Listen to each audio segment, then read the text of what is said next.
జరుగుతున్న ఈ బీభత్సాలన్నిటికీ ఇంకా భయంకరంగా జరగబోతాయి అనే దానికి సంకేతమా?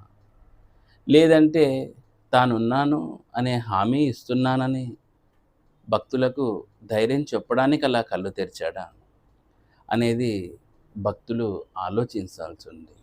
ఇది ఏదో ఒకరి యొక్క భావనలో నుంచి, లేదంటే ఒకరి క్రియేషన్‌లో నుంచి ఉద్భవించిన చర్య అయితే, దీనికి పర్యవసానంగా వాళ్ళు ఖచ్చితంగా శిక్ష అనుభవించక తప్పదు.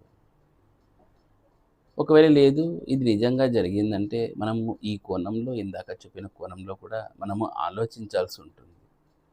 ఏది ఏమైనప్పటికిని ఆ గుడికి చాలా మంచి పేరు వచ్చేసింది. బాగా వైరల్ అయిపోవడంతో ఎంతో పేరు వచ్చేసింది.